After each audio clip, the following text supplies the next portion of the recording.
Hi, good morning. Hi. So I didn't turn the page back to the opening. Should be here. I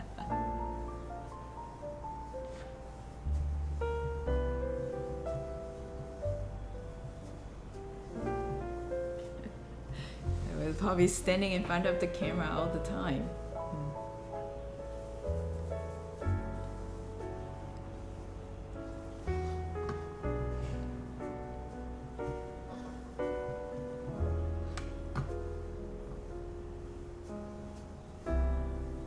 OK， 玉祥、惟佑、陈茂、山庭 and 柏芝。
hi, Yiting. Good morning.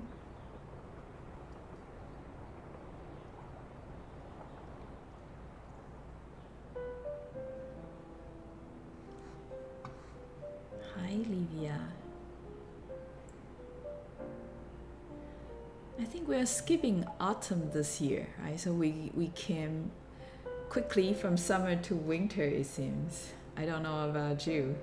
I'm feeling like it's winter already. Oh, hi there, Justin. Hi, Juan.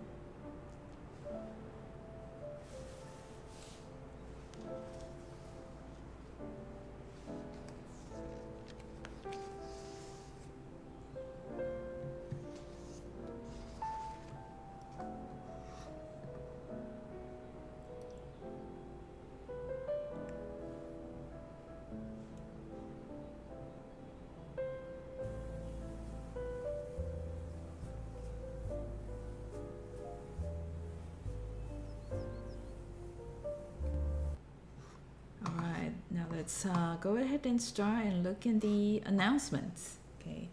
Today, again, as usual, Thursday is always trivial because I've already talked about all the deadlines yesterday. And a very important deadline coming up next Thursday.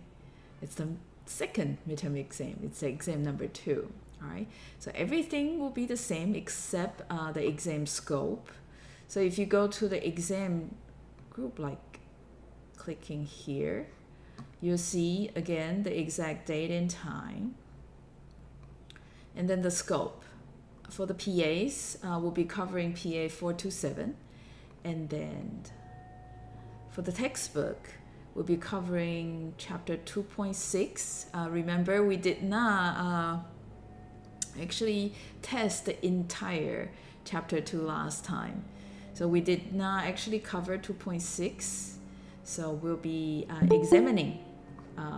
Oh, hi, Yanjun. Good morning. Oh, you guys are already ready. Okay, but you know what? We have like 2 short videos to watch before we start. We just want to prepare first. Sure. You want to test out the video session? Sure. And feel free to stick around, right? Okay. Yeah.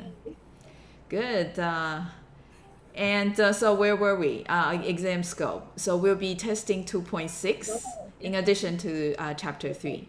We should be able to cover the entire chapter 3 after the lecture next Wednesday. All right, good. All right, and you know what? Let's come back to condition control. Okay, so yesterday we talked about the general approach, but we talked about the end-to-end approach, end system approach, meaning the end systems, okay, only detect problems and then try to decide by guessing what is the right sending rate. But there's another approach we have not yet talked about, which is coming up right now. The network-assisted approach. Okay, so in this approach, routers will be doing the condition detection. But how?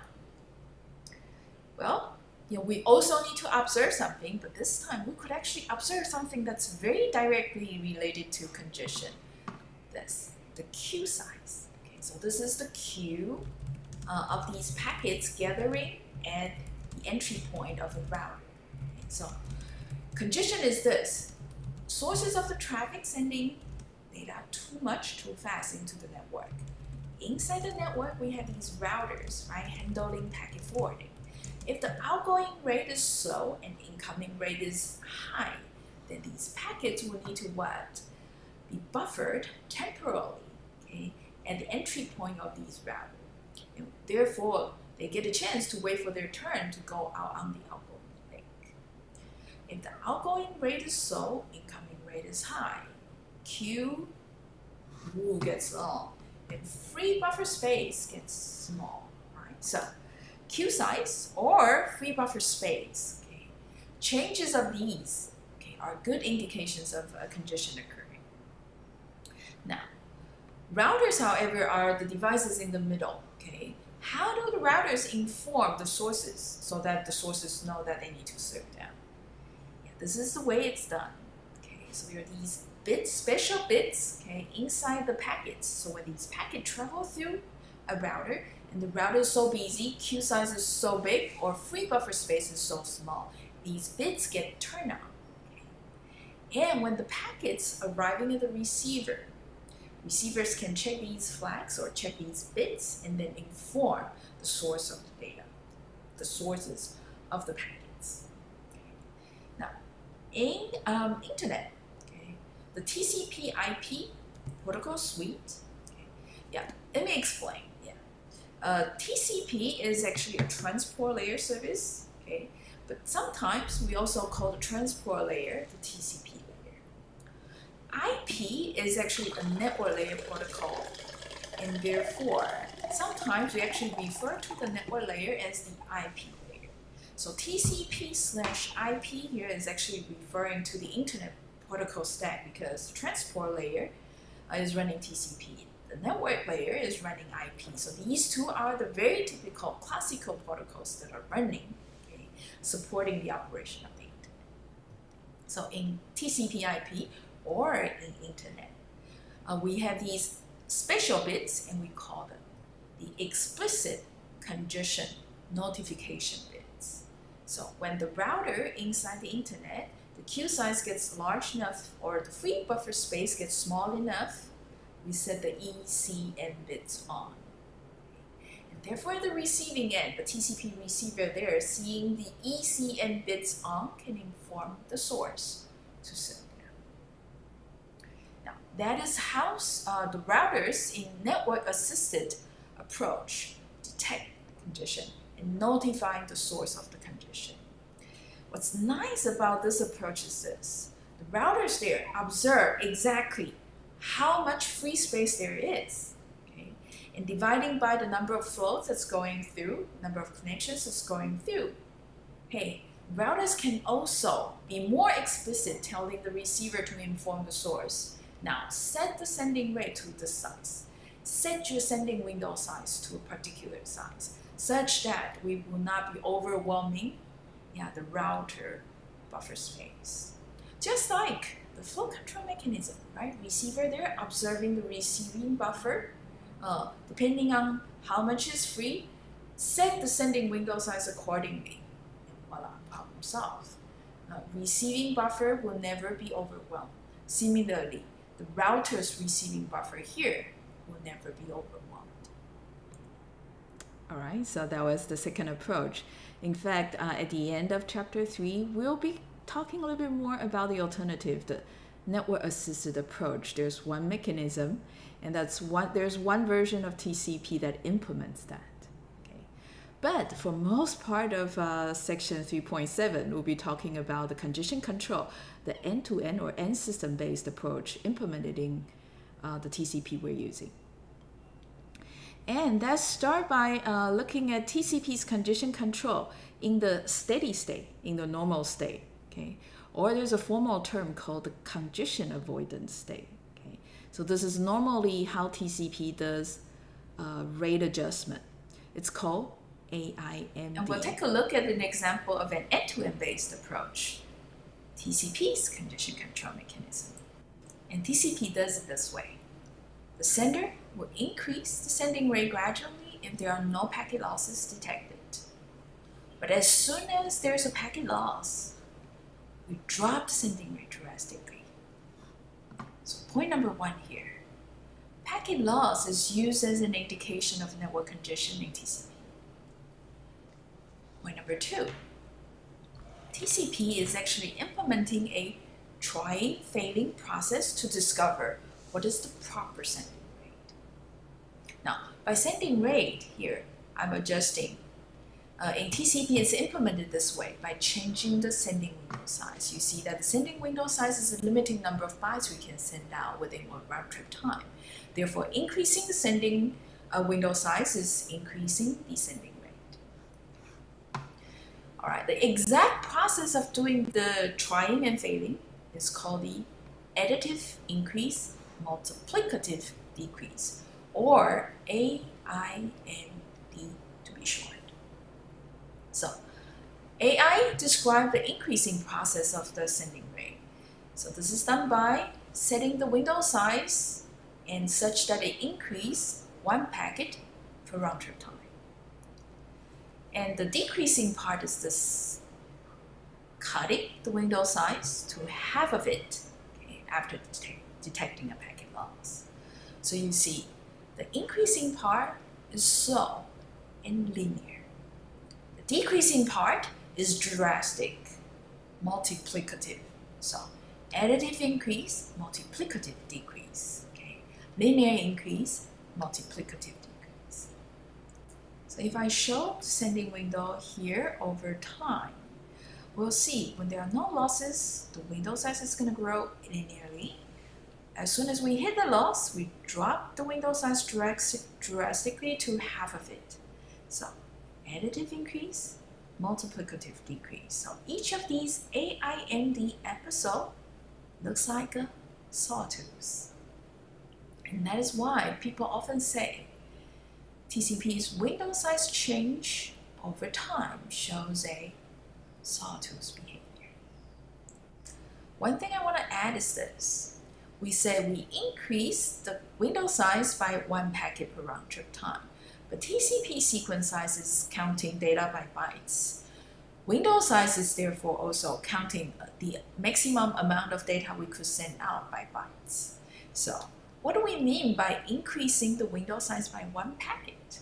That doesn't make sense. How do we implement that? Yeah, so the fact in the implementation, what's being done is to increase the window size by 1 maximum segment size. Okay, so MSS here, if it's configured to be 1460 bytes, then the window size is incremented by 1460 if there's no loss detected within a RAM. And this is actually related to the second point I want to stress.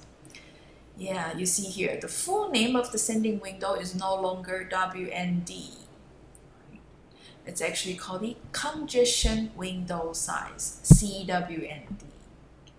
Because the sending window size is dynamic in TCP, and it's actually controlled by the congestion control mechanism. That's why the window is now referred to as the congestion window. And this is TCP's process of trying to probe and discover the available bandwidth. Now let's bring up the diagram we used to explain TCP. Now it's counting bytes. Now each of these is what? A byte. If we'll be generating a new packet, then we'll be using the byte stream number here as the sequence number of the new packet. Right? So what you're seeing here is I'm updating the diagram such that this term here is no longer WND, the sending window size. We are now calling it the congestion window size, okay, because this here, okay, CWND is dynamic. It can be large or small. It's no longer a fixed size. And how large it is depends on how the network is smooth. How small it is depends on how bad the network is congested. And the quantity CWND here limits the number of bytes there can be between the last byte sent to the last byte act. Last byte act. So green here are counting the bytes that have been sent and have been act. So the last byte act is the last screen. Yellow here are the packets sent or the bytes sent but not yet act. So last byte sent is here, the last yellow. Okay. So last yellow, okay, subtracting the number of the last screen.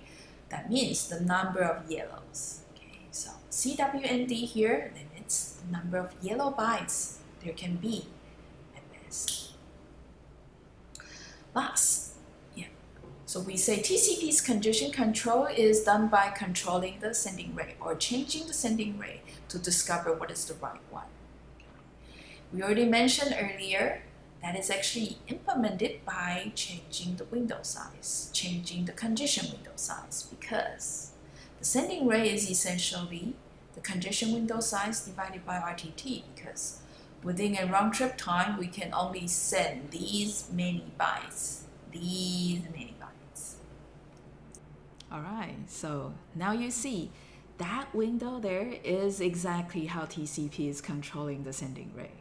When it's larger, sending rate higher. When it's smaller, sending rate lower. Okay. Now, still, okay, when do we increase the sending window size or congestion window size? When do we shrink the window size? Okay. So that is the tricky part. And in order to get better at knowing exactly how we design when to add, when to drop, and how much to add and how much to drop, let's take on this quiz. Okay, it's called The Price is Right. So this is one of Polly's favorite game shows, in addition to Jeopardy. So what we'll be doing now is you guys are automatically entered to compete in The Price is Right. So you're already lucky, selected to participate in the game. In stage 1, so each team is a contestant. So each team will be estimating the price of an item, okay, a merchandise. The team with the closest guess, but not exceeding the actual price, wins and enter stage 2. Okay, and those who win stage 1, recall yesterday, wins already 5 points. Okay, in class, the YouTube category of the class participation. And this is on top of your YouTube participation, all right? And in stage 2, okay, so winner of stage 1 is invited to do stage 2. So the winners of stage 1 will then have to join the Google Meet session, all right? And you'll be given 30 seconds of time, okay? And you'll be estimating yet another merchandise. Okay. But the way we're guessing it is that you would call out a guess. Polly will see if it matches. If it doesn't, then Polly will provide feedback. The guess is too high, higher than the actual price, or too low, lower than the actual price. Then you can adjust your guess. Okay. Then Polly will continuously provide the feedback until you guess it right. But we do have a time limit, 30 seconds. But after thinking about this again, I would like to relax. Is it a team game? Yes, it is. So the team entering the second stage, you guys will need to volunteer or nominate one, be the one who's doing the stage 2. Okay, so there'll be only one student in the team, okay, interacting with Polly, okay, because otherwise it's going to be messy. All right. Yes, it is. The price is going to be in the NT dollar. Okay, good. All right. So let's move to the Slack space. Okay. Okay. I hope the game rule is clear. Oh, and by the way, if you so I extended the guessing time for the second stage to 45 seconds. Okay, because 30 seconds seems to be a bit too short for many of you, so it's extended to 45. Those who guess the price exactly wins 20 points extra. Okay, so are we ready? Teams, are we ready? Okay, for stage 1, you guys don't need to join the Google Meet. Okay, and this is a quiz that's gonna take some time, and we'll do 2 rounds. So coming up here is round 1, stage 1, the merchandise. All right, contestants. So Polly is now the game host. Okay, welcome to The Price is Right. Yeah, I'm just popping it up on Slack. You should see now. Yeah, the first merchandise for round 1, stage 1 is a Samsung 500 gigabyte SSD drive, and it's SATA generation 3, so it's high speed. Okay. All right, and you have 1 minute so that you can discuss with your teammates, and then each team will type up on Slack and tell Polly your guess. Okay, know that you want to be as close as to the actual price, but not exceeding the actual price.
All right, so please type up your guess.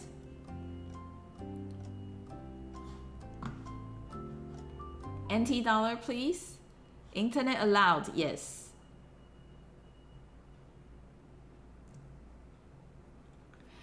Okay, so if you can kindly add your team number, I'll be grateful. Okay. Okay, so I know Yanjun is team 8, 2,250. Yunqi, I think team 2, 1,700. Okay, that's a really nice strategy, right? Guess a little bit lower, so not to exceed the actual price. Shengwei, I think team 15, yeah. Lijun 12, 1,500.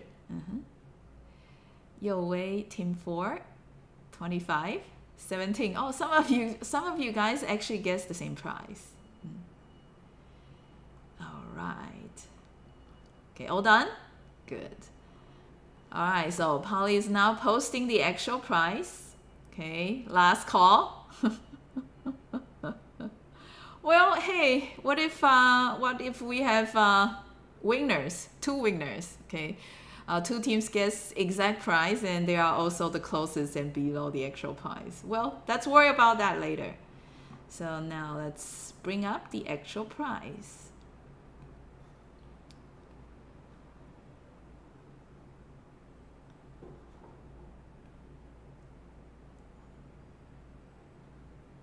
Oh, okay.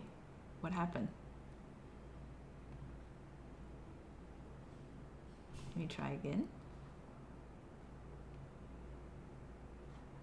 There we go. So the actual price is 1,977. Okay, so team, unfortunately, very close, but a little bit over. Let's see, 1,800 is so far the closest. 1,950. Wait. Oh my goodness. 1,950? 喂yo.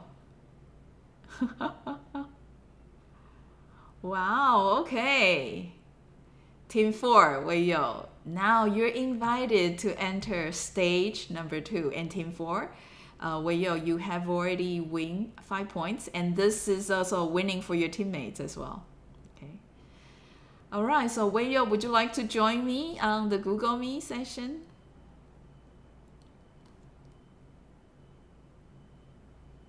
So let's give Wei Yo a little bit more time. Yeah, so internet is allowed, but you see that Polly actually sometimes drop it a little bit lower or add that like a 10%. Hi, Wei Yo. You might want to mute your YouTube session so that way we don't have audio echoing to each other. All right. Great, Wei Yo. So here's how it goes. Let me now pop up the merchandise you need to work on for the second stage. And this is, ladies and gentlemen, okay, allow Slack to load. There we go. Yeah, this is a Samsung big screen TV, 75 inches OLED, all right? And it's 4K ultra high definition. Okay, everything with also smart home capability building. So, are you ready? Okay, maybe, hey, breathe, breathe. Okay, okay, stay calm. All right. If you are ready, let me know.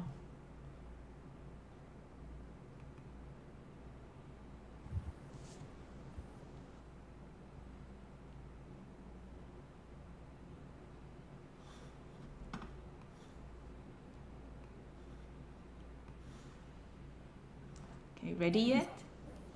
Yes. Sure. Okay, let me start the timer. And go ahead, start your way. Wait, y'all. What's your first guess? 54,000. 54,000, too high. 52,000. Still too high.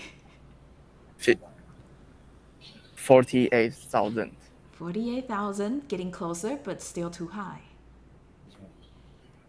45,000. Too low. 46,000. A little bit too low. 47,000. Too high. 46,500. Just a little bit too high. 46,000. 300? Yeah. That's a little bit too low.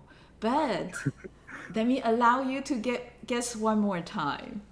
Okay, but this is the final guess. 46,400. Unfortunately, just a little bit too high. But you are very, very close. 399 will be a good guess, but you know what? Let me release the actual price. Okay, sorry.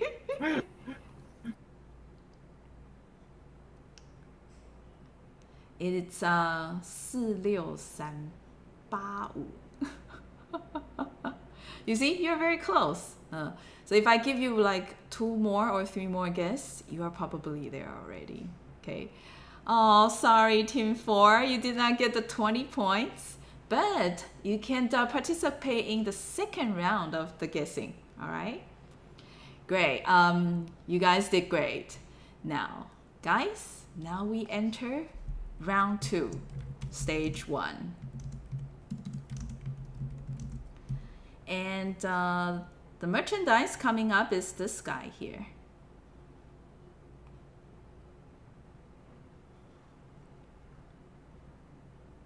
So how about that I marketing for another brand? Let's see. Okay, so let me try this. Okay, so this is a pair of shampoos.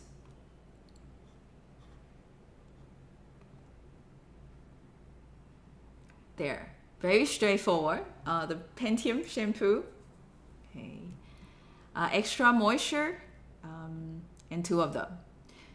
You guys have 1 minute. Okay, internet allowed, but in NT dollar. Okay, are we ready? Okay, 1 minute, start ticking.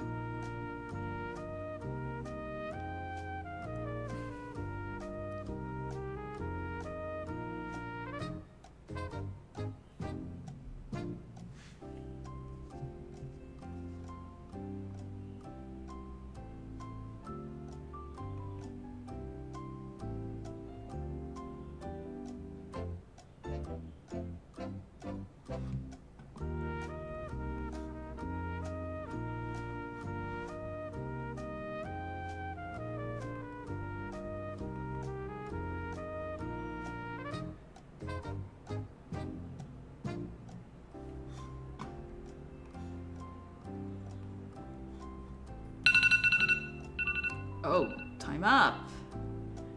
Okay, so guys, type up your guess.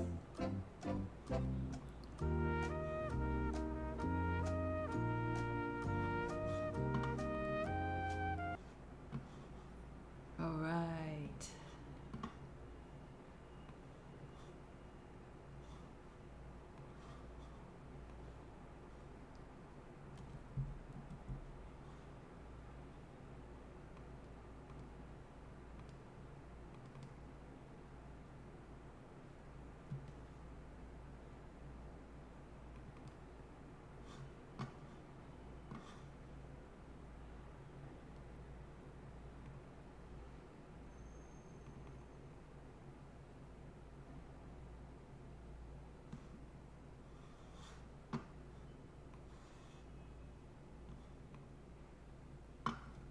Oh, wow. Okay, so your guesses are all kind of close.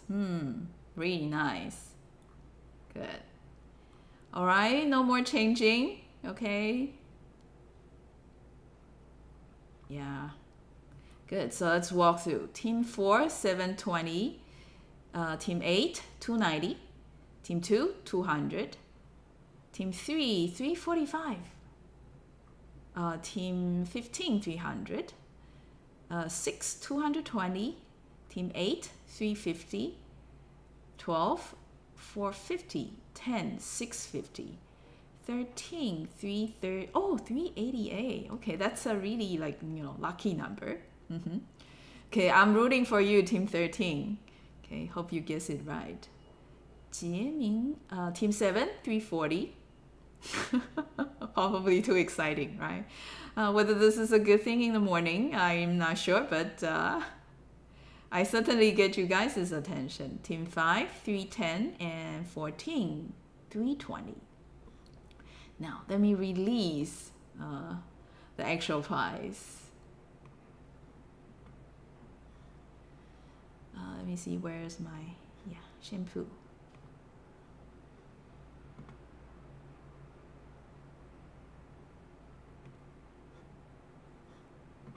All right, ta-da!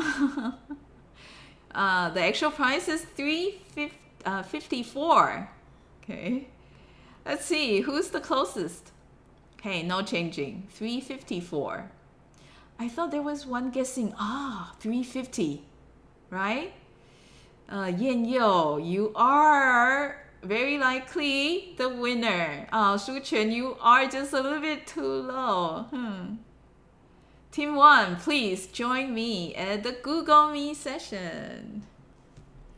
Okay, so Yan Yo, or maybe I think your teammate Yu Xiang. Okay, either one of you, please call in. And let me prepare the next merchandise. This is for round 2. Oh, sorry, teammate. Okay, but maybe what we can do is to allow Team A to guess one merchandise, but hey, no extra participation points. Okay, and by the way, Yu Xiang or Yan Yo, you guys already win 5 points class participation. Sorry, I know it's a little bit by luck. And guess what? Let's guess this item. How about that?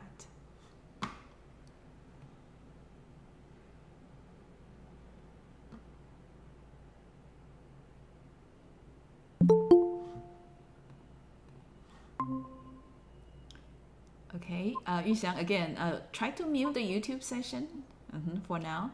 Yu Xiang, again, try to mute the... Okay, hello. Hi.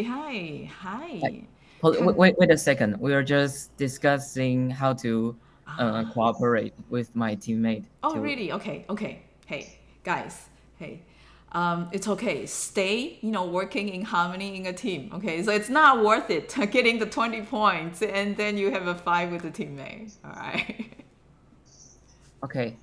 Wait for a second. I'm just calling him. All right. Okay, Team 1 did not expect that they get the first guess right. We were just wanted to participate in the game and try to get some select participation point, and we didn't expect that to win. So A little bit nervous now. Sorry. Okay, no problem. Okay. But Team A, Yanjun, you know what? I have other merchandise. You guys can try guessing the prize next. I know.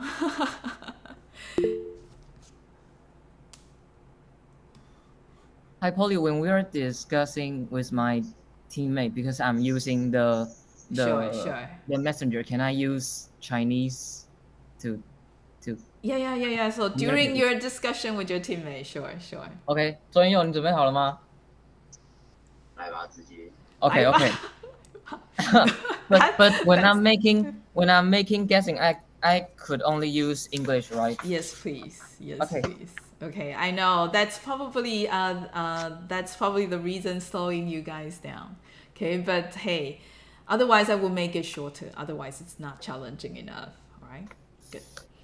OK, I'm ready. Okay, 来吧。All right, 哎 you may 我在 now start. When to start? I already started the timer. Okay, so let me do it again. OK. Wait. OK. Okay, now start. OK. I guess 31,980. Too low. Too low. 35,000. Too high. 32,000. Too low. 33,000. Too low. 34,000. Too low. 34,500. Too high. 34,200. Too low. 34,300. Too high. 34,250. Too low. 34,275. Too low. 34,280. Too low. 34,290. Too low. 34,299. Bingo. Yes. Oh, yay! Oh, wow. Okay, so this is the first time. Yeah, this is the first time in Introduction to Computer Network History anyone has guessed the prize right for the second stage within 45 seconds. But hey, previously I only allowed 30 seconds. But wow, Team 1, congratulations, that's 20 points extra in class participation. But guys, have you guys observed how Team 1 is guessing? I think 35,000 too high, 34,000 too low, 34,500, right? And getting closer and closer. All right. Great, Yuxiang, congratulations. Now let me give Team A the chance to try to do the same. Okay. All I will right. just leave the Google Meet session. Thank you. Right. Okay, so Yanjun, Celia, Jessica, how about we try to hack this one here?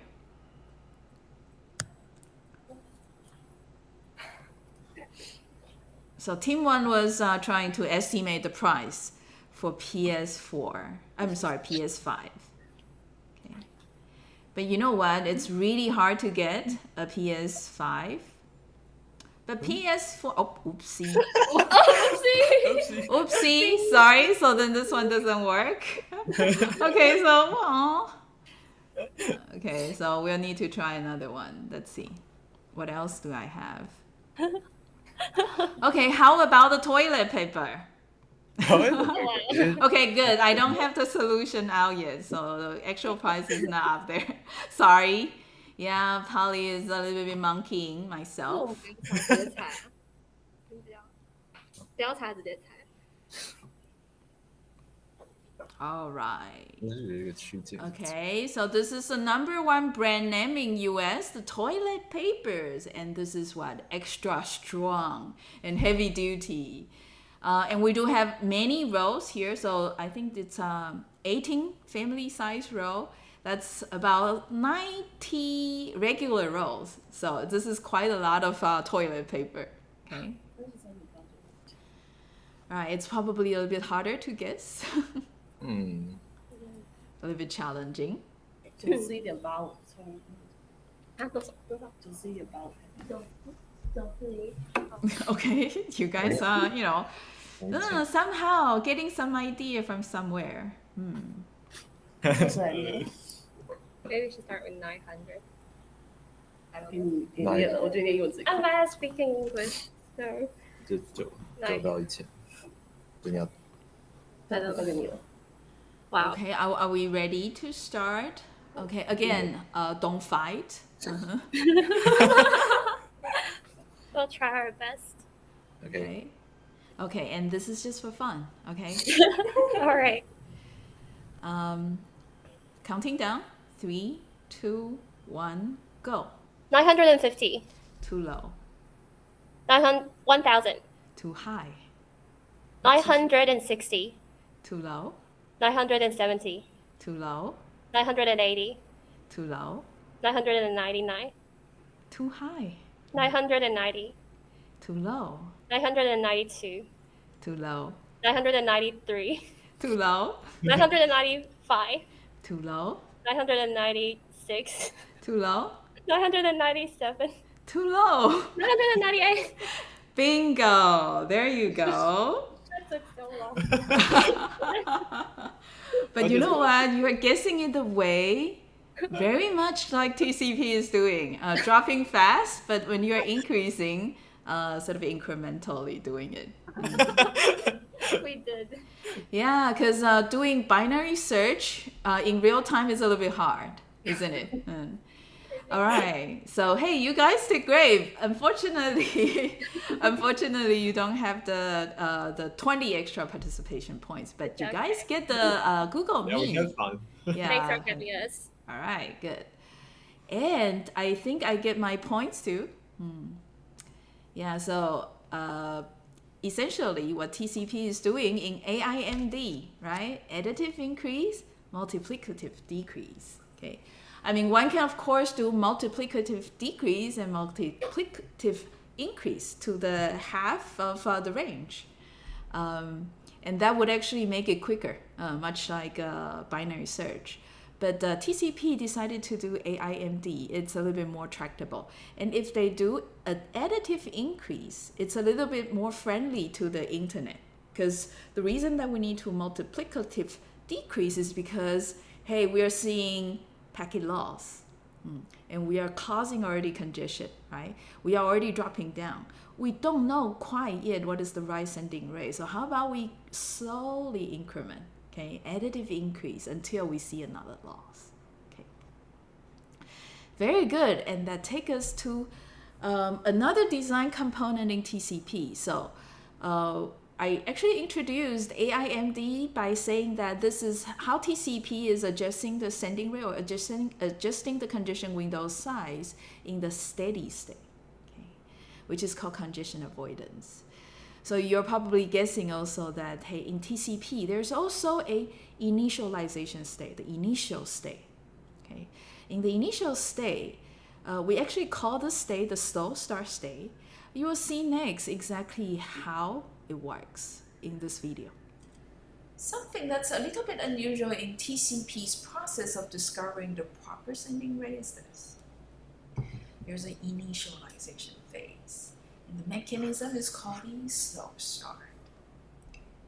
What it does there is, when TCP is just starting, a connection is just starting, the initial window size is set to 1 MSS.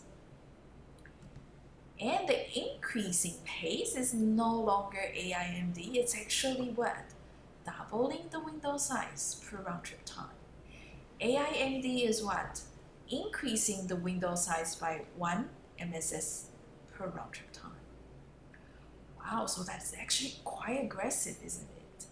You are correct, because the window size in slow start, in the initialization phase, is going to increase exponentially.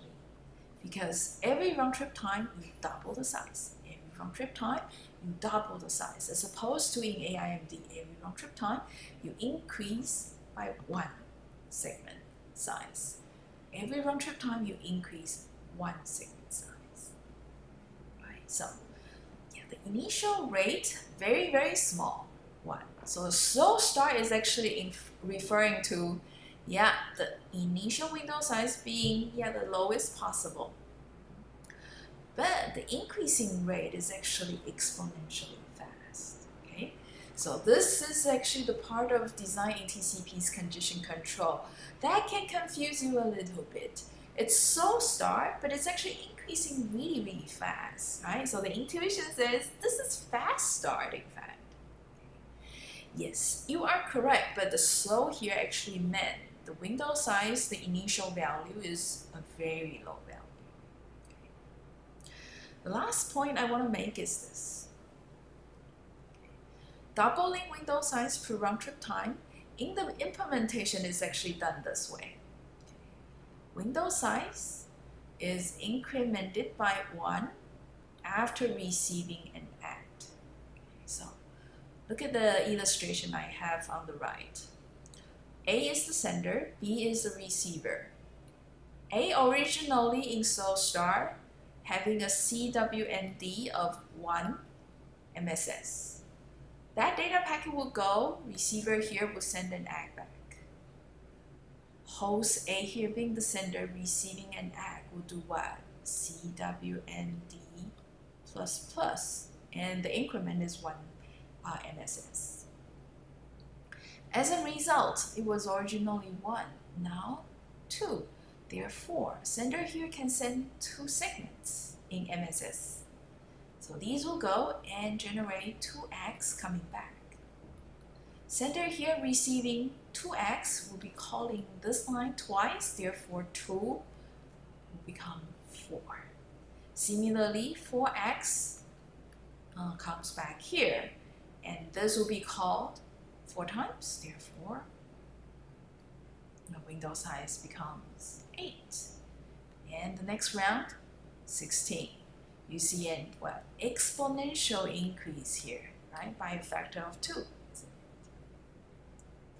So overall, TCP's process of discovering the proper sending rate is more like this. This is a TCP connection, and this is the beginning of it, and this is the end of it. So there's this initialization phase where we run the slow start mechanism, okay, and the behavior of the window size is AIMD. And then in the steady phase, we run this congestion avoidance mechanism. The behavior of the window size is AIMD. All right. And that takes us to a break, okay, because the next video is going to be longer than 4 minutes. So let's take a break, and I guess it's a little bit too exciting, the first hour of the lecture. Now let's take a break and calm ourselves down, because in order to learn effectively, you need to stay calm as well. All right, so hey, glad that you like the quiz. It's to make a point. So that you see that it's not that far-fetched trying to design a mechanism yourself, because you can also look into your intuition. What is the best thing? What is the best heuristic you can come up with? Okay, good. And hey, finally someone break the record, but that's after we extend the guessing time to 45 seconds. Good, so let's take a 10 minutes break. It's now 11:06. Let's come back. 11:17. Okay.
Pardon. Is anyone there? Knock knock. I think she's gone. Okay.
Okay, so as you're coming back to the lecture,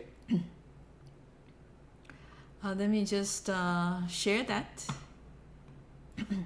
all of you have passed quiz 26, all right? So you don't need to type up any solution really here on Slack. So all passed quiz 26, team 4 gets 5 extra points, and team 1 gets 20 points extra. And let's resume the lecture. Okay, we talk about the steady state congestion avoidance and the initialization stage, the slow start stage. Okay, so well, actually, I'm not quite sure which way. So there's initialization stage, and then we go on to the steady state. So during the description, you hear occasionally, right? Especially in the steady state, when we detect a loss, right? We multiplicative decrease. Okay. But you know what? There are two kinds of loss in TCP, isn't it? There are two ways to detect packet losses in TCP. You know what? We are actually handling these two types of losses, two types of detection of losses differently in TCP's congestion control as well. So hear out the next video. And you heard probably pollys saying, yeah, TCP increases the window size when there are no losses and decrease when there's a loss. But if you think a little bit carefully, in TCP, the sender detects a packet loss two ways. One is, yeah, there's a timer set when the packet is sent. When the timer expires, the sender there discovers the packet is lost and then retransmit. But in TCP, there's something also called fast retransmission. We are retransmitting packet faster right after receiving triple duplicate acts. So there are two ways in TCP sender to detect a packet loss. In fact, in TCP's congestion control, we are also adjusting the window size differently depending on which type of loss is being detected. First is a loss being detected by sensing the timer timeout. We then set the window size all the way down to 1 segment, okay, and then grow exponentially just like in slow start state. After a certain threshold, then grow linearly just like in the congestion avoidance state. On the other hand, when the loss is detected by seeing 3 duplicate acts, then the congestion window is actually cut to only half the current window size, not all the way down to 1. And then grows simply linearly. So this is very much like what? AIMD. Yeah, you're actually right. When the loss is detected this way, the TCP sender is actually dropping the sending rate to half and then continue on with the AIMD, therefore, into the CA state, the congestion avoidance state. So the TCP connection here is still in the steady state. But if the loss is detected this way, it appears that the TCP thinks this is actually a more serious scenario. Therefore, the window size needs to go all the way down and then being reinitialized, okay, until the window size grows to a certain degree. Then we do the AIMD, like in the steady state. Okay. Now, based on your intuition, which loss of these two, okay, you think is more serious? Yeah, I know, it's quite obvious, right? Because in this case here below, at least you get to receive 3 duplicate acts. That indicates the network is still capable of sending 3 packets through. Therefore, you get 3 acts back. But this scenario here,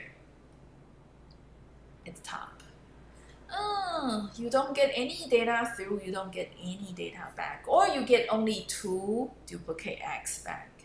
So, yeah, more serious. Therefore, okay, Windows drop down even more aggressively. all the way down to 1, and that's restart, reinitialize again. Now, the only thing that you thought, interesting is this. So we have not yet defined what is this threshold yet, because it seems that this threshold is there to determine how a TCP connection there start from the initial state, entering the steady state. So that is also the point to decide when do we change the mechanism from slow start to congestion avoidance. First point to add to the slide is this. The threshold in TCP's implementation is called SS thresh. You guess, S and S here actually meant S and S here in slow start.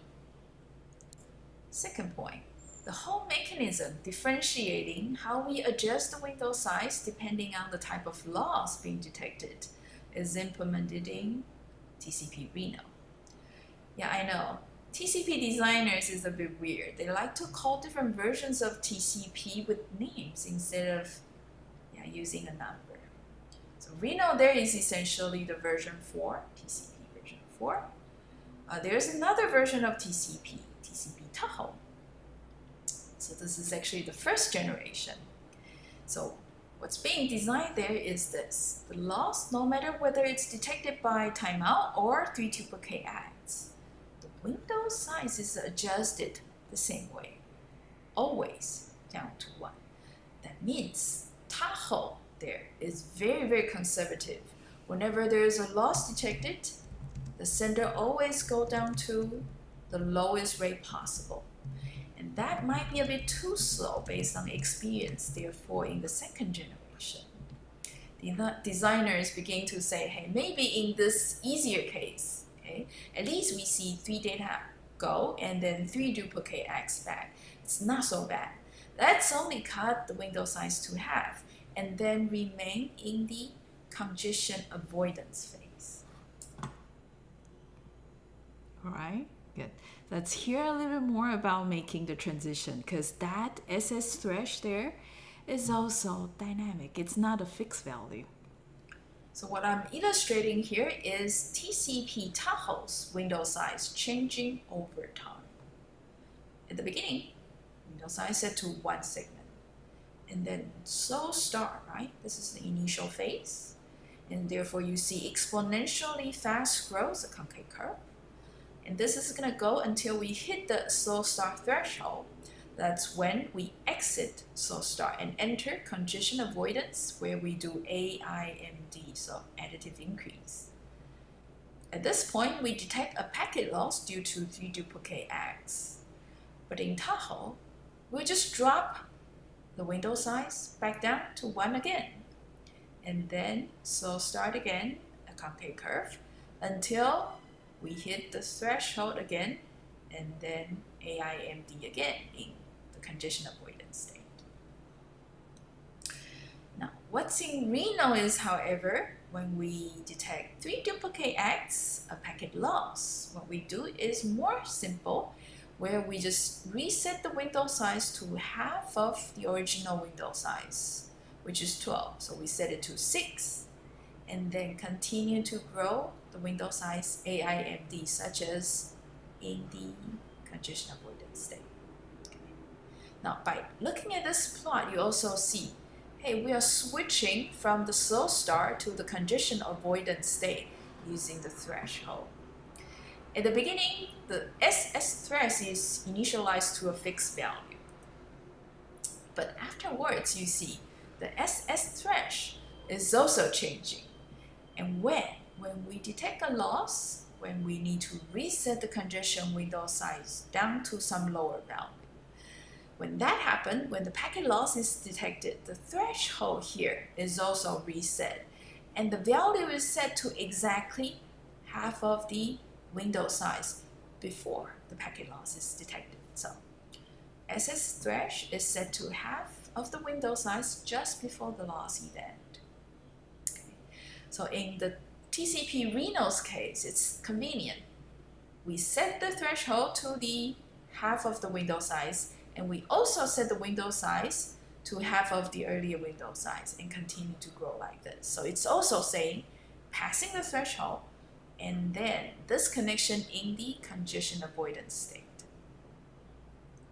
If we go back to the original question asking, when do we switch from the slow start state to the congestion avoidance state, or from exponential increase back to linear increase? Answer is very clear. Once the congestion window hits the SS threshold, the slow start threshold. Because if you look at this, slow start, passing the threshold, growing linearly. Slow start, passing the threshold, growing linearly. And in this case, we see 3 duplicate X, therefore we drop the window size to half, and we drop the SS threshold also to half. But hey, as long as it's beyond the threshold, the window size grows linearly, then the design does not conflict, okay, with other parts of TCP's congestion window adjustment mechanism. All right, so that's pretty much the whole congestion control mechanism in TCP. And are you ready? Let's look at the finite state machine. So this is finally to define the whole mechanism formally. Now First let's is the summarize slow start. TCP's congestion control. And what I'm going to show you is actually a little bit more formal using a finite state machine. And you see how TCP sender here implements, okay, the mechanism of adjusting the window size. The full finite state machine has 2 states, okay. Each represents, different phases of TCP's congestion control in a connection. So the first is the initial phase, the slow start phase. Initialization transition here is actually initializing the congestion window size to 1 segment, and then initializing the SS threshold to 64 kilobytes. I think this number could differ from operating system to operating system. And then initializing the duplicate add count. All right, so that was clear. Let's move to the normal transitions. There are 4 of them.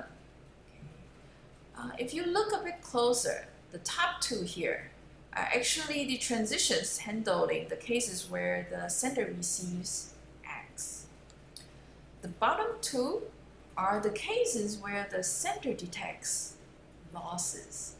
So this one here is actually detecting a loss due to receiving 3 duplicate acts. This transition here is actually detecting a loss due to timeout. Now let's talk about each of these transitions a bit more. So number 1 here is if we receive a new act. Now according to slow start mechanism, the congestion window needs to be incremented by 1 segment, and that's it. So duplicate add count is reduced to 0 just so to clear all the duplicate add counts, because now we are receiving a new add. So we should definitely clear the dup add count.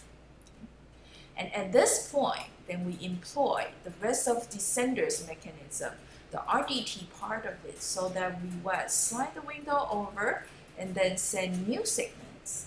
And how much we send out there depends on the result of the congestion control mechanism working. And next, transition number 2, this is when we receive a duplicate act. So what we do here, of course, increment the counter for duplicate act. And what do? The congestion control power says no more, right? Unless the count here reaches 3. That triggers transition 3. Now in RDT of TCP, this event is going to also trigger fast retransmission. So in a way, when there's dup act count equaling 3, then we do something for the congestion control and then some more for the reliable data transfer. Now in the congestion control, what we do is setting the SS threshold to half the window size, and window size to half of the current window size, which is now the value of SS threshold. And then reset the duplicate add count. Right? And then we can begin doing the RDT, which is to fast retransmit packets. Now the number of packets we can send now then is determined by the congestion window size we just set aside here.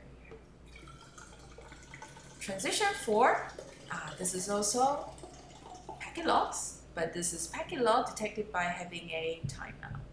So in this case, the congestion control says we need to set SS thresh to half of the window size, and the window size all the way down to 1 packet, and then reset the dup ACK count.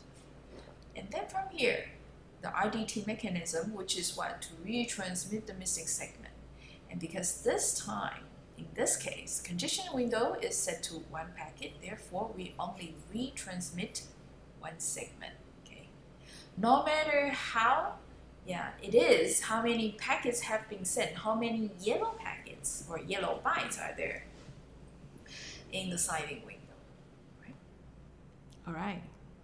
So that was the slow start part of the finite state machine. Next is the congestion avoidance part. Done with the slow start state. Now, let's move to the congestion avoidance state. So the first thing is, hey, when do we transition from SS to CA? Yep, when the congestion window size is larger than the SS thresh. And that takes us to the congestion avoidance state, where we see again, transition new ACK, transition duplicate ACK, transition dup ACK count equal 3. And hey, where's the timeout state? Well, the timeout state is actually here, right? Because when we're in the congestion avoidance state, timeout is actually serious packet loss. We reset the congestion window down to 1 end. Start from the slow start. Increment the window size exponentially.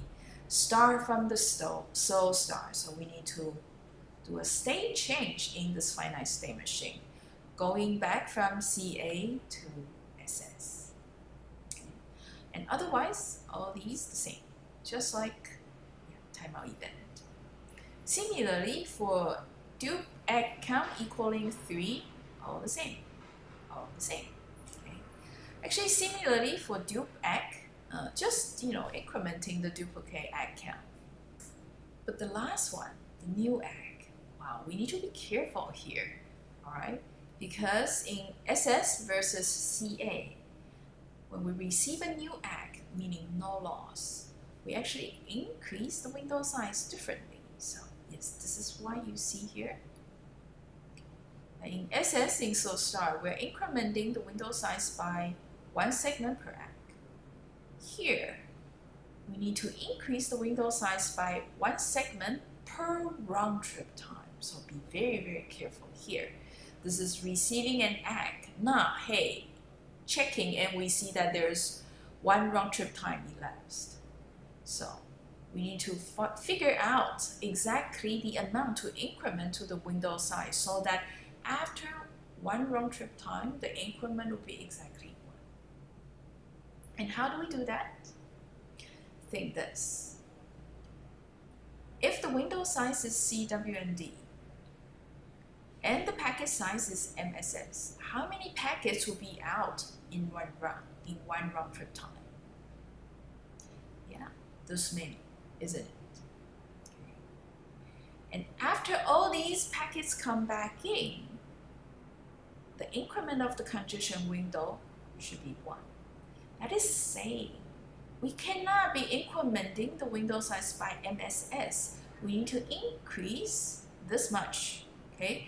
After this amount of packets received, then we add to this value. So we need to divide this value by these. That would say this is the amount we need to increment per packet. Okay? So if we rewrite this formula here, it's what? MSS multiply, so MSS multiply reverse of CWND to MSS. So after reversing, MSS at the top and then CWND at the bottom. And that is TCP congestion control sender's finite state machine in a simplistic way. You see here, let me summarize again. So these are the events receiving new ACK. These are the events handling timeout. And these are the events handling receiving the duplicate ACKs and it's reaching the count of 3. so that's exercise. Okay, reading the finite state machine at this stage. So quiz 27 is to compare. Okay, EIMD, which is how we increase and decrease the window size in SOSTAR, versus AIMD, and this is what we do in the condition avoidance stage. And we learn also that whether we are still in SOSTAR or already in condition control stage, it really depends on what's the congestion window size, CWND, whether it's above the SS thresh or below the SS thresh. So you see then how we increment the CWND depends on also the SS thresh. Good. So quiz 27, here on the side you see the finite state machine on the left. Okay. And the scenario I would like you to tackle is on the right. We do have two machines, host A and host B. And host A is starting with window size 4 MSS and the SS thresh being A. Okay. Now, given the window size being 4 MSS, then it will be capable of sending 4 packets, assuming that each packet is MSS bytes large. So we see therefore sequence 1 to 4 MSS, okay, and each data MSS bytes going to host B. Okay. Let's assume the third packet, the third MSS is lost. Okay. So host B will be generating ACK for the first 2 MSSs and another ACK for the fourth MSS. Now, according to TCP's mechanism, the first ACK will be acting for first packet, second ACK acting for the second packet. Third packet did not come through, therefore this third ACK here triggered by the fourth packet only act, right, to the last packet in sequence, okay, last packet receiving sequence. Therefore, the third ACK, the host A receive is still 2 MSS.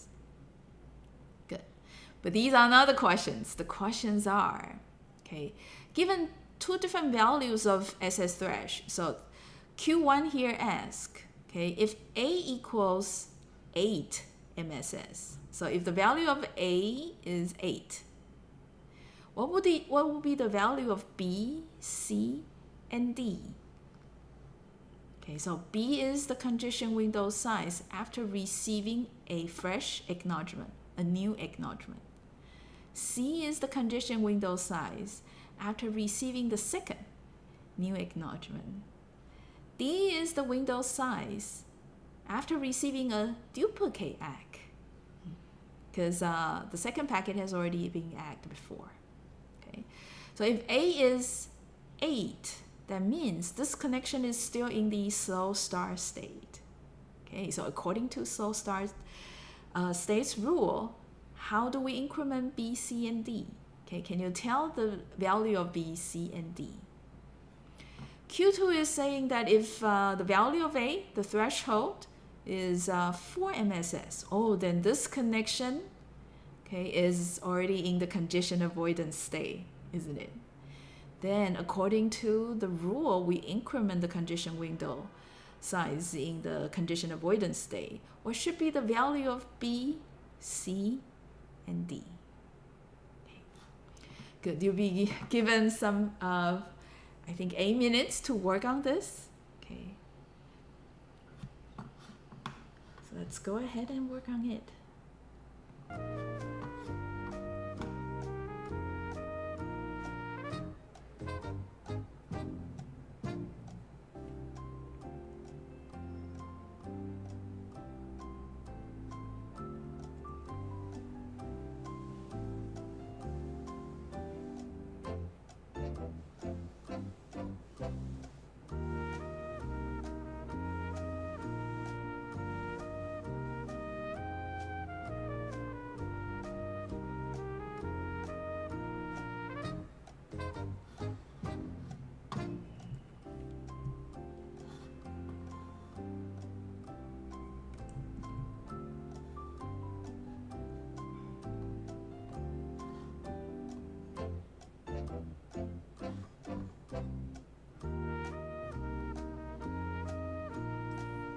pardon, Polly. Hi. Could you elaborate a bit about why the act, first we have one MSS, second we have two MSS, but the third one is still two MSS? Okay. This is because TCP, reliable data transfer mechanism, is more like the go back in. So the ACK sequence number is cumulative. It means that if we receive a sequence number 2 in ACK, that means packet 1, packet 2, both received, both acknowledged. Okay, but in this scenario here, packet 3 is lost. Okay, so that third ACK that we receive cannot be 4, even though it's triggered by packet 4, because 3 is lost. If we send ACK 4, ACK equal 4 MSS there, that means packet 1, 2, 3, 4, all acknowledged. But we are actually missing 3 there in host B. So host B in this situation sends back an ACK, still acknowledging packet 2, because that is the last packet that we have received all packets in sequence. Is that a little bit more clear? I'll think about it. Okay, because it was in the RDT part of TCP. Okay, that was like 2-3 weeks ago. Yeah. So in go back in, the acknowledgement sequence number it actually means that if the sequence number is 3, 1, 2, 3, all received. Now we are missing 3, right? So we cannot be sending X sequence number 3. We can only send 2. Okay, I think I get it. Thank you. You're welcome. If it's selective repeat, then the third ACK there will then be saying 4 MSS. Okay, the fourth packet being acknowledged. In selective repeat, okay, each ACK, the sequence number, is actually acting individual packet. But TCP, being more like go back in, is actually acknowledging a whole train of packet in sequence. All right, good. I see that many of you have got it. Okay, some of you might still be thinking about it. We still have a little bit of time.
Sorry, Polly. Can I ask what does the term data means here? Data. It says data equals to MSS bytes. Oh, okay, so I meant the size of the packet there. Okay. So the Okay. amount of data in the packet is MSS bytes, and all packets MSS bytes.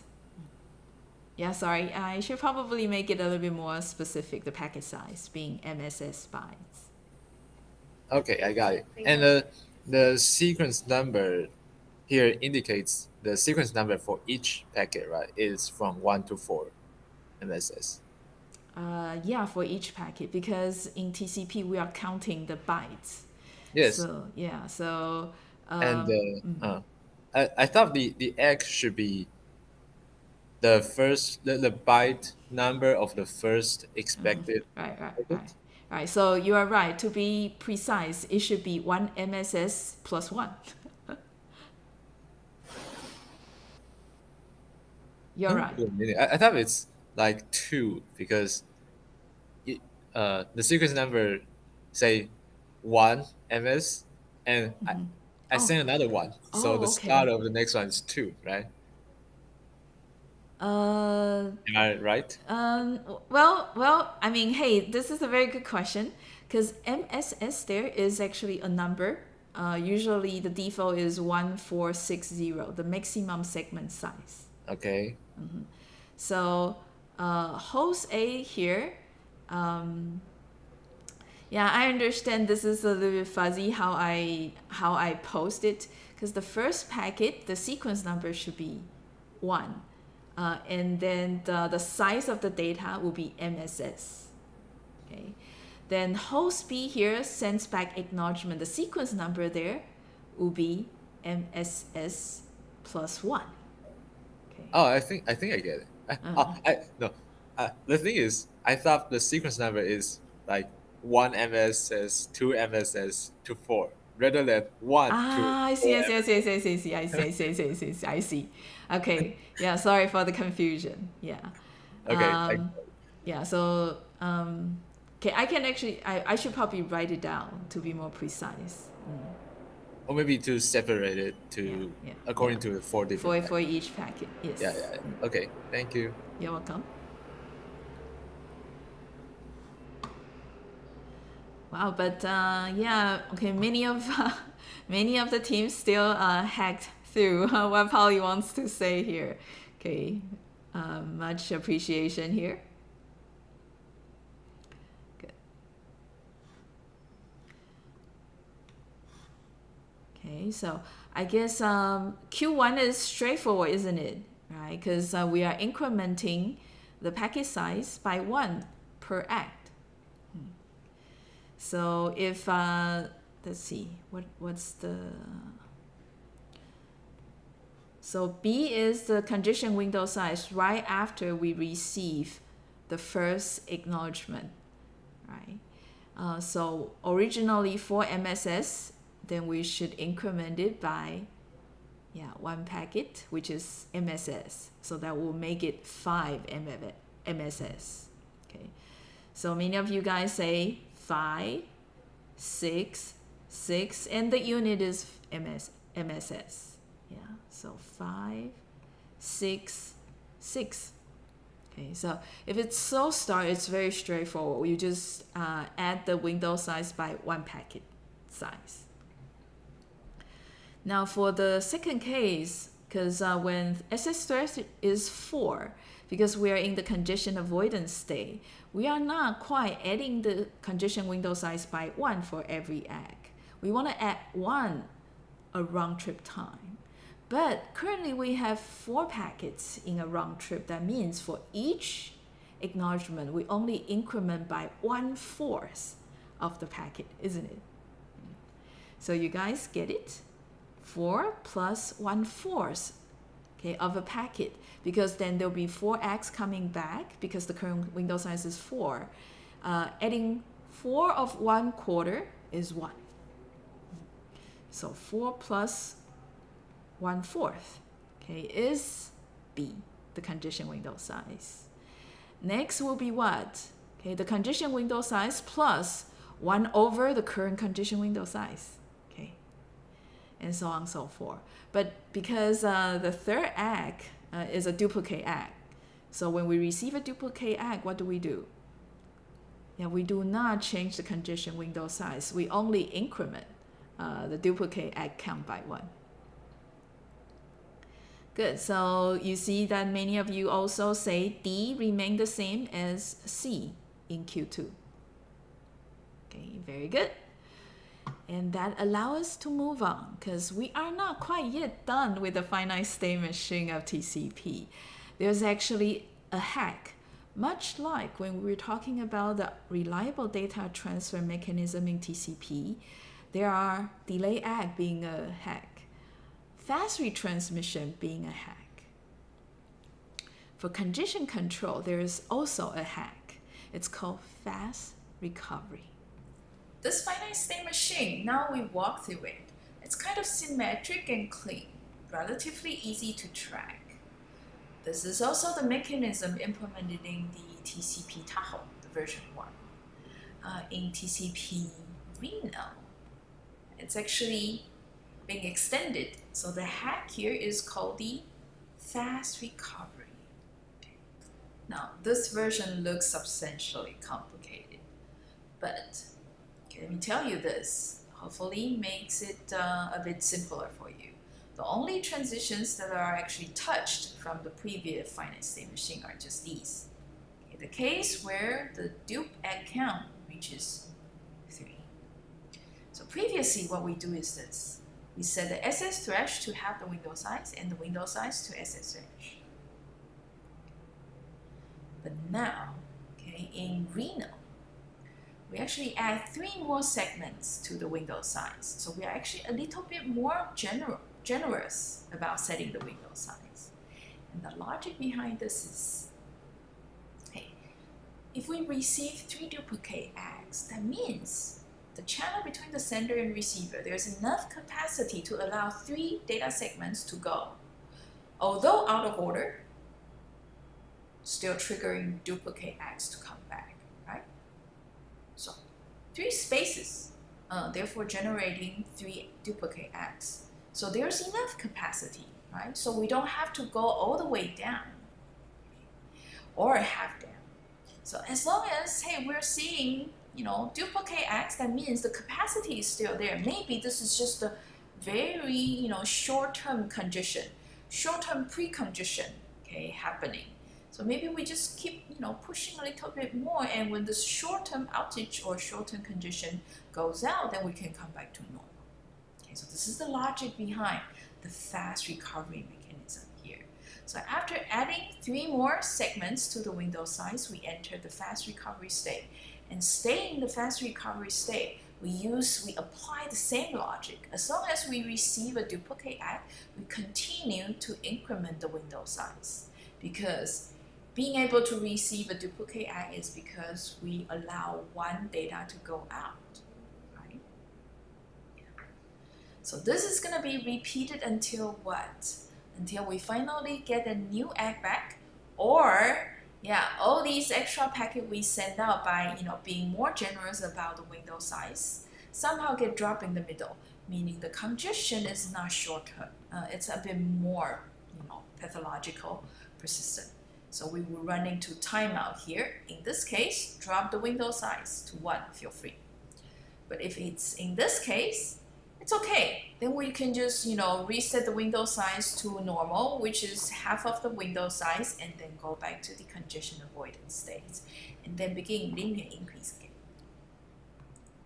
All right, so that's exercise, fast recovery, just like we did for the finite state machine of the condition control mechanism. So good that we had these questions, and Polly clarified the questions about quiz 27.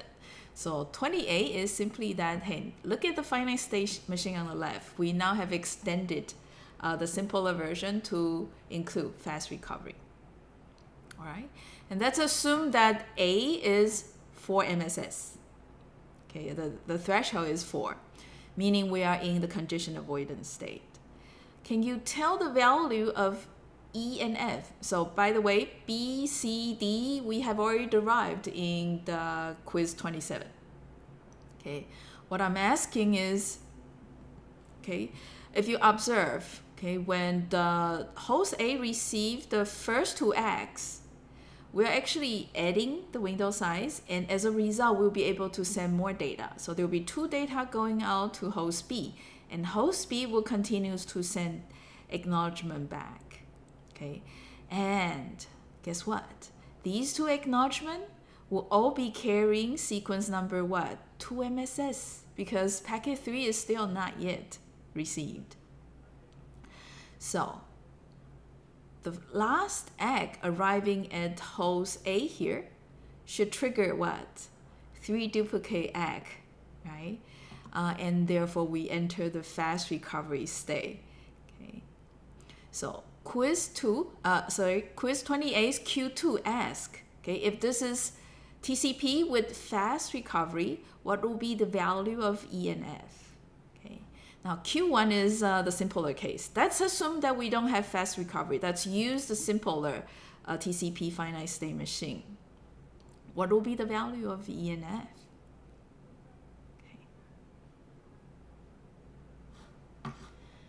Okay, no worry. You guys will be given time as well to work on this one.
Good. It does look like that many of you have already got it. Yeah, so okay, so this is the state machine without the fast recovery. So this is the Q1. When we receive 3 duplicate X, we set the threshold to half of the window size, right? That will be half of D. So E equals half of D. And D we know from previous quiz, sorry. Yeah, it should be quiz 27. That's about 4.5. So we should get something like 2.222, yeah, something like that, yeah. 2.24, 2.25. All right, and what should be the value of F? F is the condition window size, but in the simpler TCP condition control FSM, condition window size is exactly SS thresh. So F equals E. E equals half of D. Very good. Now the version with the fast recovery. Okay, and this is when we detect 3 duplicate X. Threshold is still half of window size, which is half of D, right? Should be something that's close to 2.25 or 2.4 something. But the condition window size is the threshold plus 3 segments. Okay, so it will be then E plus 3 MSS. Okay, yeah. So I guess it's now a lot more clear because as Polly is showing the finite state machine entirely in bigger pictures. Okay, so you see that it does read a little bit messy, okay, on these finite state machines, but when you read closer, you see also that it's not exactly that hard.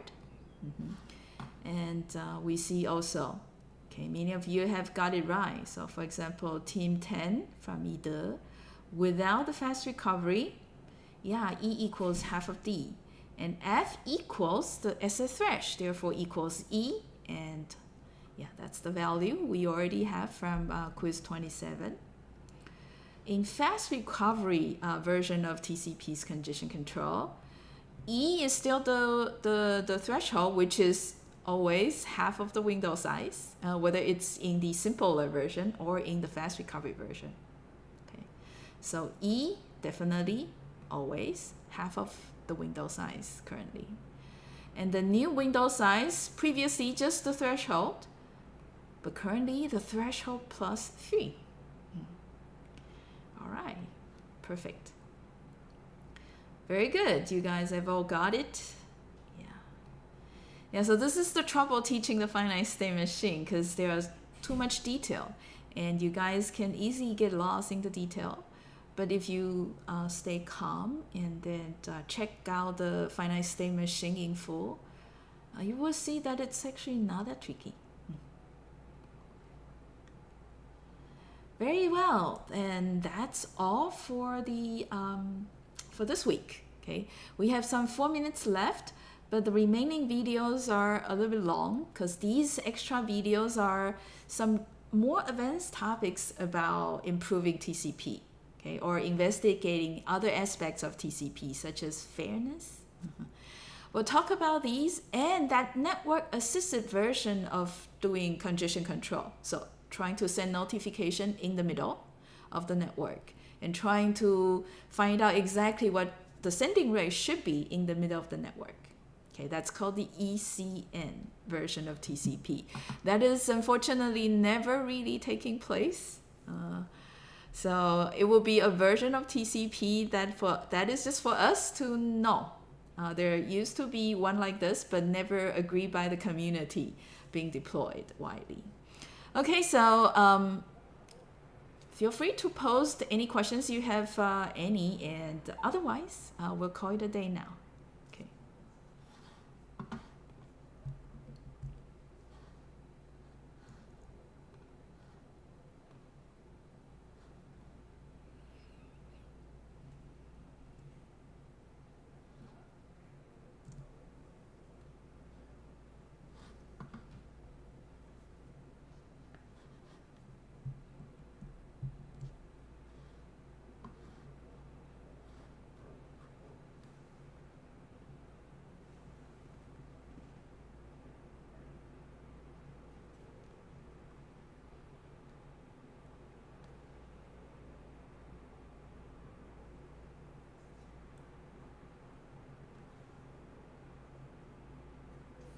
Hi, Polly. Hi.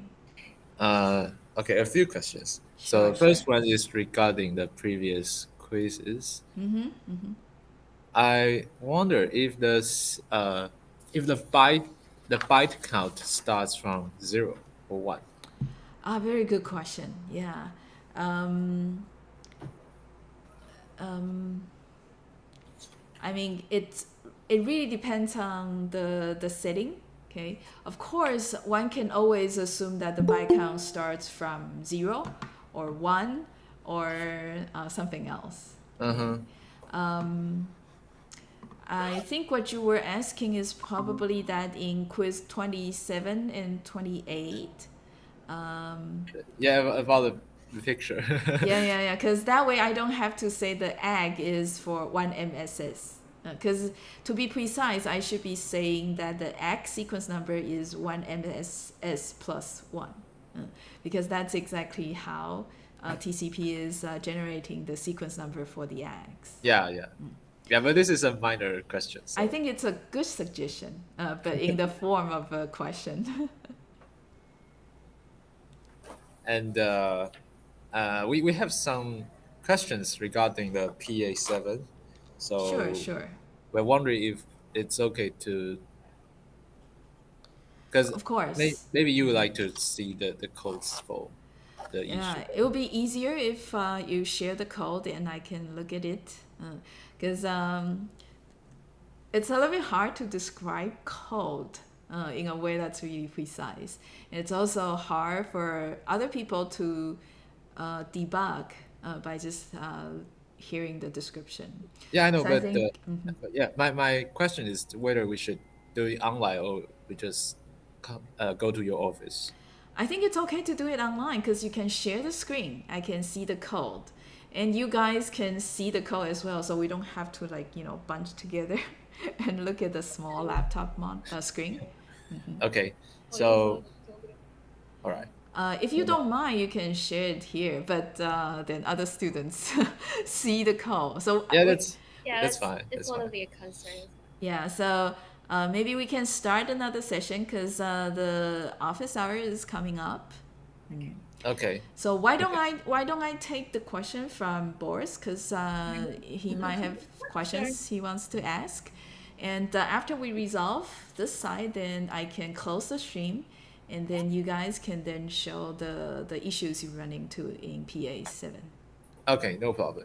So Thank you. stick around.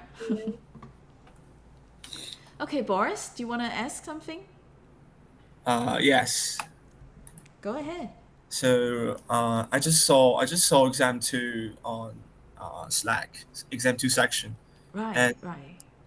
and I want to ask if the testing time is like exam 1, like 10:20 to 12 o'clock, and then it's not exactly 12:10. It's not exactly 12:10. So if we manage to finish early, then yes. But there could be some delay in the middle. Okay.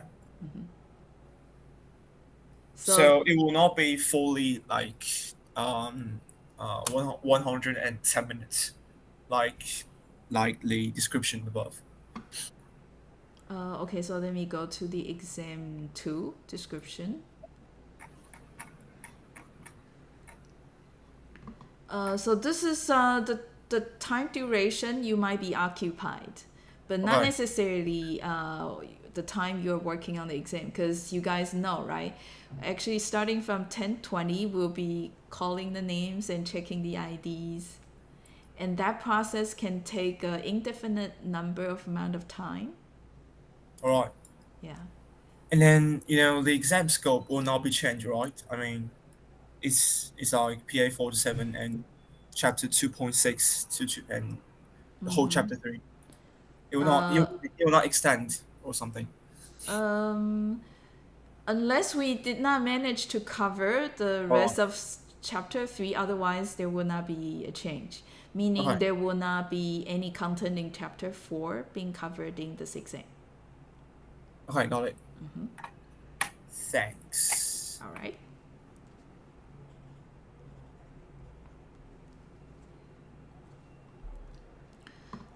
right, so let me try to end the stream now and then come back to you guys, teammate. Okay, but actually, I have other questions. Oh, sure, So, go ahead. so yeah, maybe let's go to that part for now. So first question is, why do we have a +3 here in the fast recovery?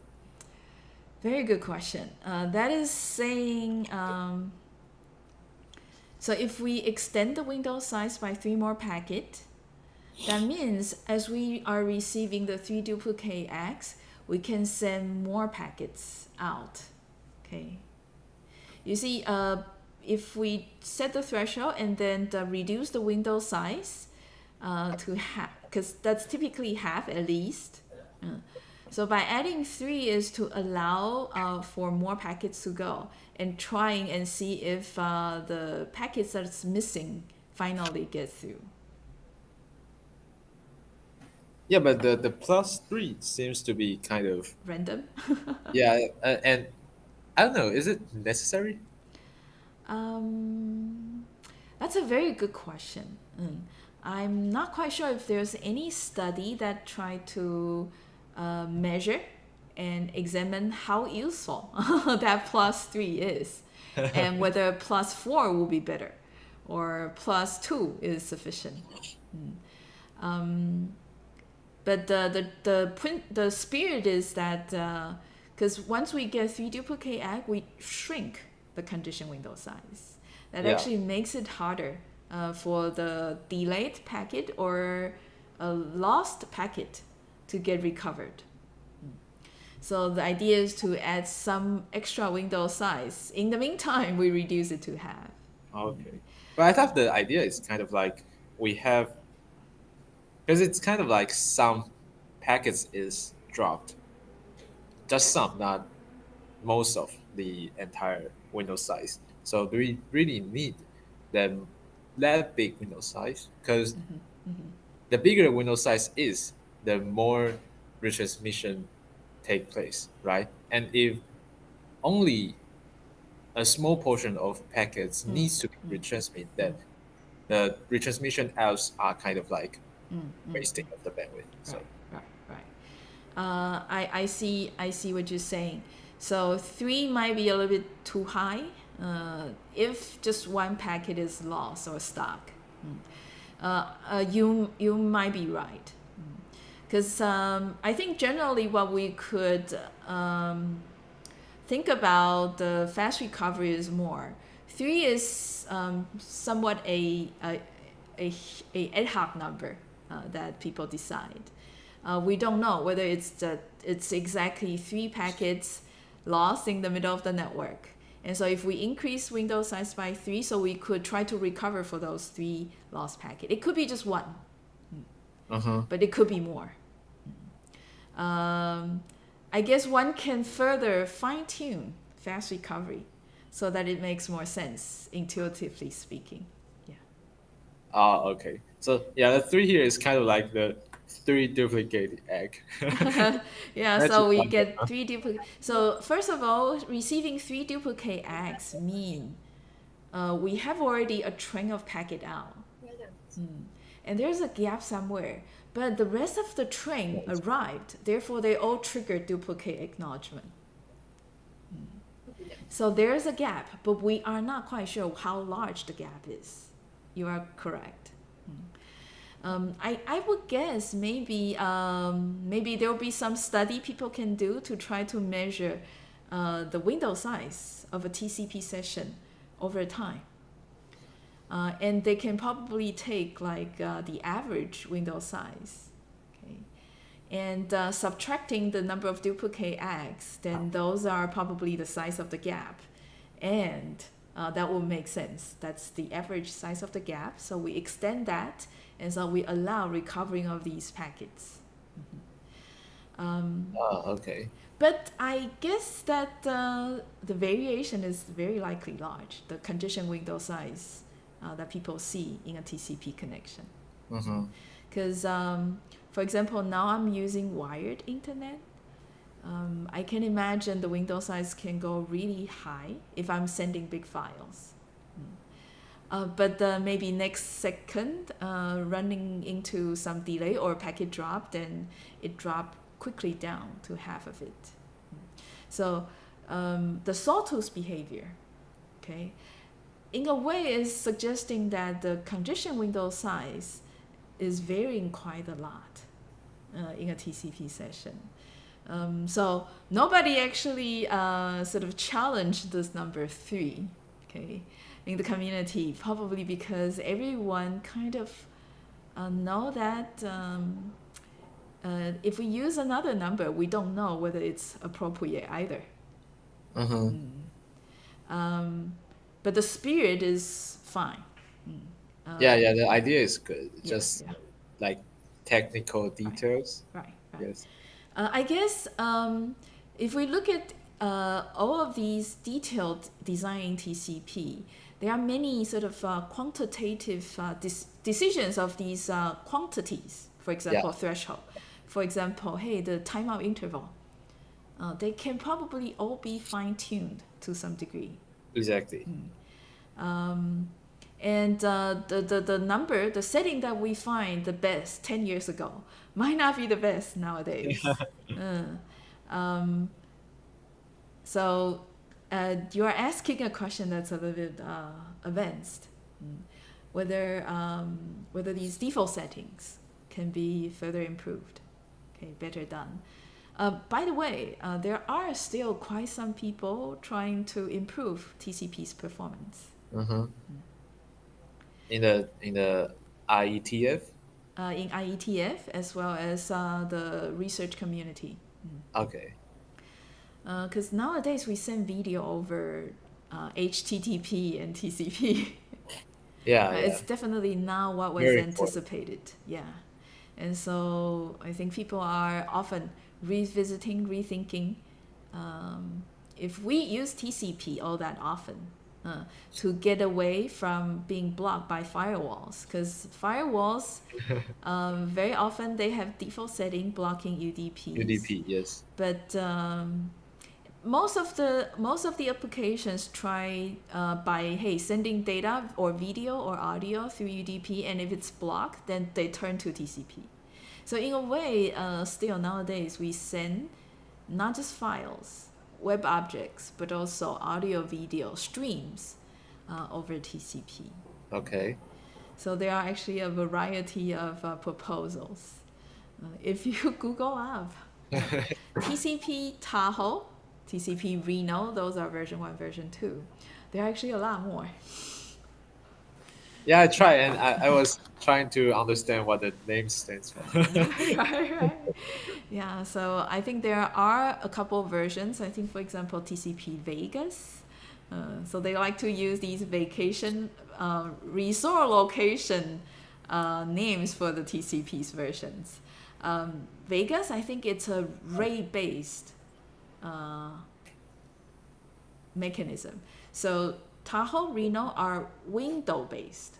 So we adjust the window size. Okay, but Vegas is actually trying to find what is the right sending rate, and then pace the sending of the packet exactly that.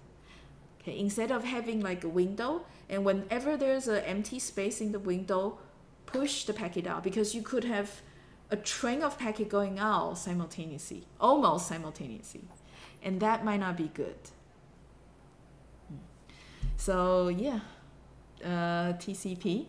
Glad that you thought that was an interesting question, because that means you are thinking and being critical. Very good. Any further questions? No, that's it. Good. So let me end the stream so you guys can then show me the code while we are offline. Okay, thank you.